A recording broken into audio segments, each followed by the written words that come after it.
বিশ্ব রেকর্ড গড়ল বাংলাদেশের pace bowler Mustafizur Rahman, যা দেখে মাথায় হাত আইপিএলের দল কলকাতা নাইট রাইডার্সের।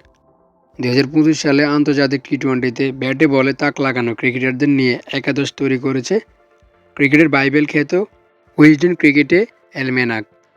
সেই একাদশে জায়গা করে নিয়েছে বাংলাদেশি পেস বোলার মুস্তাফিজুর রহমান। ২০২৬ সালের টি-টোয়েন্টি বিশ্বকাপে সামনে রেখে বিশ্বজুড়ে ছিল আন্তর্জাতিক ও ফ্রাঞ্চাইজি ক্রিকেটের ব্যস্ততা।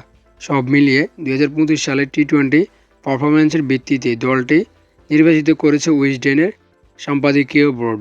মুস্তাফিজ ২০২৫ সালে ৪৯ উইকেট নিয়েছেন, ইকোনমি ৬.৭৮, বোলিং গড় ১৮.০৩, ন্যূনতম ১৫০ ওভার করা বোলারদের মধ্যে সেরা। কোনো পেসারই তার চেয়ে বেশি নিয়ন্ত্রিত ছিলেন না পুরো বছরে। একাদশে ওপেনার হিসেবে আছেন ভারতের অভিষেক শর্মা ও ইংল্যান্ডের ফিল সল্ট। ৩ নম্বরে দক্ষিণ আফ্রিকার ডেওয়াল্ড ব্রেভিস। অলরাউন্ডার হিসেবে জায়গা পেয়েছেন Sam Curran, Donovan Ferreira, Tim David, Sunil Narine ও জেসন হোল্ডার। বোলিং আক্রমণে মুস্তাফিজের সঙ্গে আছেন নিউজিল্যান্ডের জেকব ড্যাপি ও ভারতের বরুণ চক্রবর্তী। উইজডেনের বর্ষসেরা টি-টোয়েন্টি একাদশ: Abhishek Sharma, Phil Salt, Dewald Brevis, Donovan Ferreira, Sam Curran, Tim David, Sunil Narine, Jason Holder, Jacob Duffy, Mustafizur Rahman ও বরুণ চক্রবর্তী।